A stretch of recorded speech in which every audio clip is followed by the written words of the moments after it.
ಓಂ ಶ್ರೀ ಗುರುಭ್ಯೋ ನಮಃ. ಎಲ್ಲ ನನ್ನ ಮಿತ್ರರಿಗೆ ಯೋಗ ಜೀವನಕ್ಕೆ ಸ್ವಾಗತ. ಇದೀಗ ನಾವು ಪ್ರಾಣಾಯಾಮಕ್ಕೆ ಸಂಬಂಧಪಟ್ಟಂಗೆ ಒಂದು ಕ್ರಿಯೆಯನ್ನು ಅಭ್ಯಾಸ ಮಾಡೋಣ. ಆ ಪ್ರಾಣಾಯಾಮವನ್ನು ಇನ್ನಷ್ಟು ಮಹತ್ವವಾಗಿ ಮಾಡೋದಕ್ಕೆ, ಅದರ ಶಕ್ತಿ ಇನ್ನಷ್ಟು ನಮ್ಮ ದೇಹದಲ್ಲಿ ಹೆಚ್ಚಿಸ್ಕೊಳ್ಳೋದಕ್ಕೆ, ನಾವು ಇನ್ನಷ್ಟು ಒಳಗಡೆ ಶುದ್ಧೀಕರಣ ಮಾಡ್ಕೊಳ್ಳೋದಕ್ಕೆ ಮಾಡುವಂಥ ಒಂದು ಕ್ರಿಯೆ ಭಸ್ತ್ರಿಕಾ ಕ್ರಿಯೆ. ಈ ಭಸ್ತ್ರಿಕಾವನ್ನು ನಾವು 3 ಹಂತಗಳಲ್ಲಿ ಮಾಡ್ತೀವಿ. ಒಂದೊಂದಾಗಿ ನಾವು ಅಭ್ಯಾಸ ಮಾಡೋಣಂತೆ.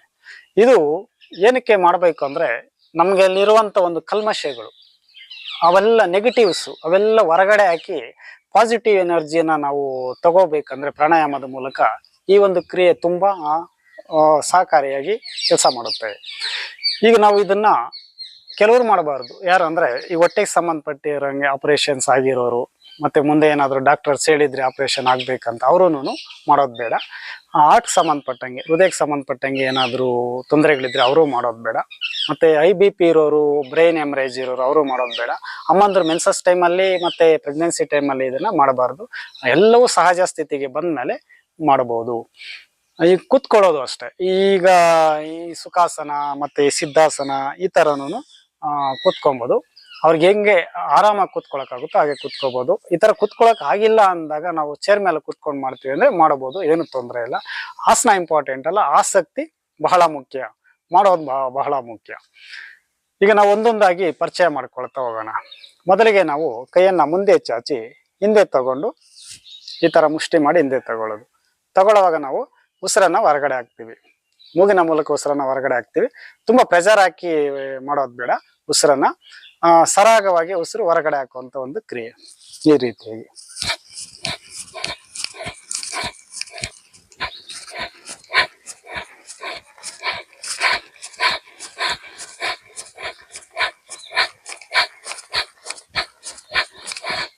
ಈ ಸ್ಪೀಡಲ್ಲಿ ಮಾಡಿದ್ರೆ ನಾವು ಒಂದು 80ರಿಂದ 90 ಬಾರಿ ಕೂಡ ಮಾಡಬಹುದು ಒಂದು ನಿಮಿಷಕ್ಕೆ. ಒಂದು 3 ನಿಮಿಷ ಮಾಡಿದ್ರೇನು ಒಂದು 200-250 ಬಾರಿ ಆಗುತ್ತೆ. ನಾವು ಆರಂಭದಲ್ಲಿ ನಮ್ಗೆ ಎಷ್ಟು ಸಾಧ್ಯ ಆಗುತ್ತೋ ಅಷ್ಟು ನಾವು ಮಾಡ್ಕೊಳ್ತಾ ಹೋಗ್ಬೋದು. 100 ಬಾರಿ, 150 ಬಾರಿ ಈ ಥರ ಎಲ್ಲ ಹೆಚ್ಚಿಸ್ಕೊಳ್ತಾ ಹೋಗ್ಬೋದು. ಇದಾದ್ಮೇಲೆ ಎರಡನೇ ಅಂತ ಕೈ ಮೇಲಿಂದ ಕೆಳಗಡೆ ತಗೊಳ್ಳೋದು. ಈ ಥರ ಒಂದು ಎದೆ ಭಾಗದ ಹತ್ರ ತಗೊಂಡ್ಬರ್ತೀವಿ. ತಗೊಳ್ಳುವಾಗ ಉಸಿರನ್ನು ಹೊರಗಡೆ ಹಾಕ್ತೀವಿ. ಸರಳವಾಗಿ ಸರಾಗವಾಗಿ ಉಸಿರನ್ನು ಹೊರಗಡೆ ಹಾಕ್ತೀವಿ. ತುಂಬ ಪ್ರೆಷರ್ ಹಾಕಿ ಉಸಿರನ್ನು ಹೊರಗಡೆ ಹಾಕೋದು ಬೇಡ. ಯಾಕಂದರೆ ಇಲ್ಲಿ ಎಲ್ಲ ಸ್ವಲ್ಪ ನೋವು ಬರೋದು, ಕಣ್ಣಲ್ಲಿ ನೀರು ಬರೋದು ಆ ಥರ ಎಲ್ಲ ಆಗಬಾರ್ದು ಅಂತ ನೋಡಿ. ಈ ಥರ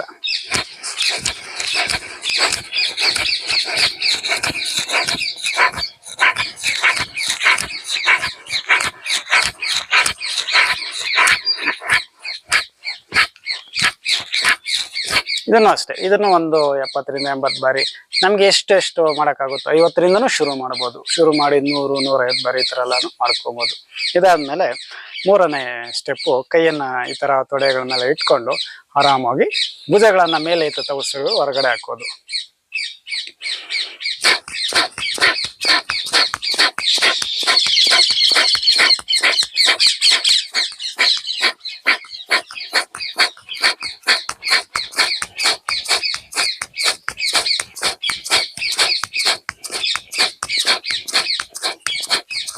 ಈ ರೀತಿಯಾಗಿ ನಮಗೆ ಹೇಗೆ ಎಲ್ಲನೂ ಉಸಿರು ಹೊರಗಡೆ ಹಾಕೋಕ್ಕಾಗುತ್ತೆ ಕೈಗಳನ್ನ ಮೇಲೆ ಎತ್ತಿ ಆ ರೀತಿ ಮಾಡ್ಕೊಳ್ತಾ ಹೋಗ್ತೀವಿ. ಒಂದು 50ರಿಂದ 60 ಬಾರಿ ಆ ಥರ ಶುರು ಮಾಡಿ 150, 200, 250 ಆ ಥರ ನಾವು ಮಾಡ್ಕೊಳ್ತಾ ಹೋಗ್ಬೋದು.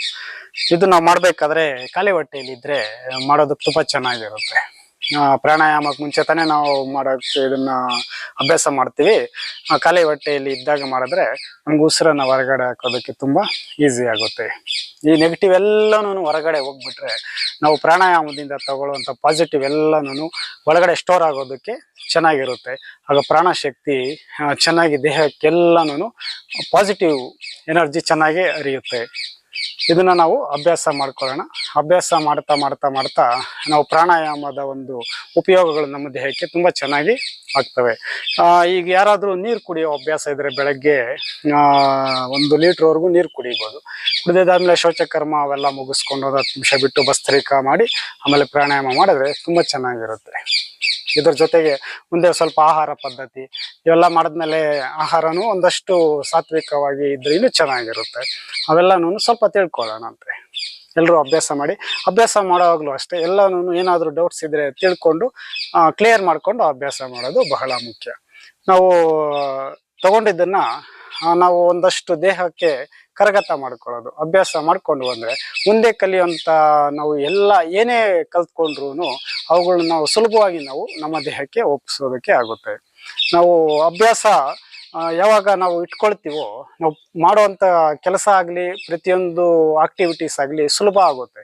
ನಾವು ಪದೇ ಪದೇ ಮಧ್ಯದಲ್ಲಿ ಬಿಡೋದು ಅದು ಅಭ್ಯಾಸ ಕಡಿಮೆ ಮಾಡ್ಕೊಳ್ತಾ ಇದ್ರೆ ನಾವು ಮುಂದೆ ಮಾಡುವಂಥ ಒಂದು ಆಕ್ಟಿವಿಟೀಸು ಕೆಲಸಗಳೆಲ್ಲನೂ ಒಂದು ಸ್ವಲ್ಪ ಹಿಂದೆ ಮುಂದೆ ಆಗ್ತಾ ಇರ್ತವೆ ಅಂತ. ಎಲ್ಲರೂ ಅಭ್ಯಾಸ ಇಟ್ಕೊಳ್ಳೋಣ.